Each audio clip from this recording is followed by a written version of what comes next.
Okay, you need to pay attention to this video because these two motorcycles right here might be the best value in motorcycling right now.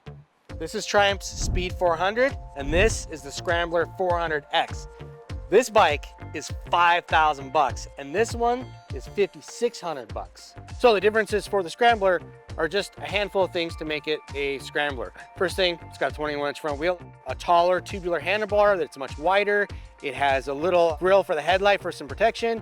It's got a protection on the radiator for rocks, and that's pretty much it. Other than that, they are very similar, obviously, besides the measurements. So we're in Spain, we're gonna go for a ride, and I'm gonna tell you why these are such a good deal, and then I'm gonna tell you which one you should get.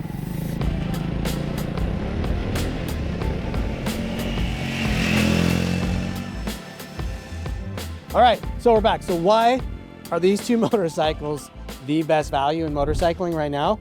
Well, let's start with the price, obviously. This one is $4,995, $5 less than $5,000.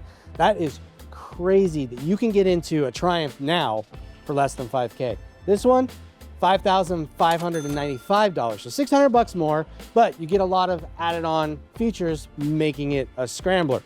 You compare that to some of the other models in this range. Some of them are like $1,000 more to even $1,500 more, and they are nowhere near as nice as these two motorcycles. And I think that is the second point of these bikes, is the fit and finish. Triumph has always been known for its paint, for its fit and finish, just their quality. Every time you sit on a Triumph or look at a Triumph, you're never disappointed. And that goes for these motorcycles as well. These motorcycles are half the cost and even a third of the cost of some of the other Triumph models in the range. And if you put them side by side, you can't really tell the difference. You can't find the places that they cut corners really. Maybe on the levers a little bit, maybe on the dash, but other than that, the paint, amazing. The hardware, amazing. Fit and finish, killer. Nice tires. Like these things, you are not gonna be disappointed with the way they are put together and the way they look. Amazing. Number three, that engine, that little single has so much torque at the bottom. It makes it so much fun and so easy to ride around town. Then you get up in the mountains and you can rev it out and you can feel that thing pull out of the corners. I was riding around in fourth gear for a lot of the day in some fairly tight corners, which is pretty amazing. They do have kind of short gearing, which is fine because they're an entry-level motorcycle. You don't need to be going over 100 miles an hour on these motorcycles. So with that shorter gearing, they have really nice acceleration and they really put the 27.7 pound-feet of torque to the ground really well, and they really use it awesomely. Up top, starts to sign off, but when you get into that 8,000 RPM range to start to sign off, but it still pulls for a while longer. And on the speed, I did see 100 miles an hour. So good enough. That's faster than you need to go anywhere in the United States. At highway speed, the Scrambler ran 70 miles an hour at like 6,000 RPM. And this one at 70 miles an hour is like 5,500 RPM. So, you know, you still got a few thousand RPMs to play with above normal speed limits. Number four, the chassis. These things are amazing for the price. Just once again, non-adjustable suspension. So when you think non-adjustable suspension, you're like, oh man, okay, well, it's cheap. It's gonna be a little soft, or it's gonna have not the best stamping. It's gonna have some too quick a rebound usually on non-adjustable rear ends. And so these things are dialed. Amazing, amazing settings on these bikes. Excellent hold up in the corners on both bikes. Rebound is dialed front and rear. There is no pogoing on these bikes. And compression is very, very good. It's not harsh and it's not soft to where it blows through the stroke really fast. They really, really did their work on the chassis and it shows. Both of them were excellent. I have nothing to complain about in the suspension whatsoever. Handling wise, with the suspension, the Speed 400 is quick, it's agile, it tips in so easily, so nicely, but controllable.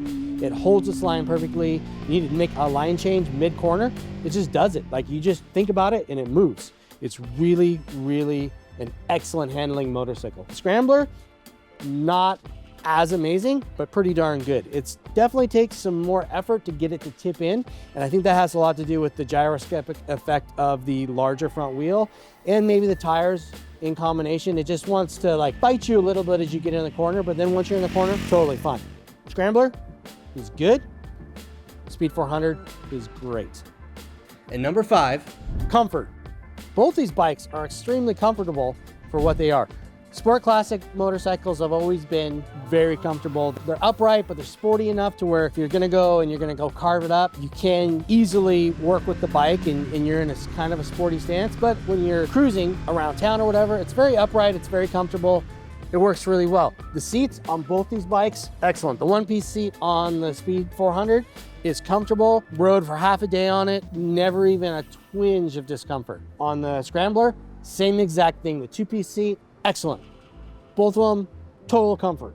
Grips, they're really nice grips. The handlebar reach of the bars on both of them are perfectly suited for their segment. I really don't have anything to complain about in the comfort other than on the Speed, the seat to the foot peg is a little cramped for someone that's maybe above 5'10". But if you're a smaller rider, it will fit you perfectly. Speed 400 has a 31.1 inch seat height, whereas the Scrambler has a 32.8 inch seat height. So there's a lot of difference in that section, and the Scrambler has a little bit lower foot pegs as well. So there's a lot more room on the Scrambler. So if you're a larger rider, this is the bike that's gonna fit you really well, and most riders are gonna fit this one really well. So overall, those are the main reasons that these things are an insane value right now. New rider, someone's getting back into motorcycling, or someone that's just like, I don't wanna spend a lot of money, but I want a really good motorcycle, I'm sending them straight to the Triumph dealership. So if you love the style of a Scrambler and you're gonna do a little bit of off-roading, or you wanna hit the dirt roads every once in a while, Scrambler is definitely your ride. But know that you're gonna give up some really nice handling from the Speed. New rider, and you're never gonna see off-road, you absolutely should get the Speed 400. This thing is an insane deal at $49.95, and this is the bike you should get. So that does it for our review of Triumph's Speed 400 and Scrambler 400X. If you like our video, hit the like button, subscribe, hit the notification bell. Thanks for watching, and we'll see you next time.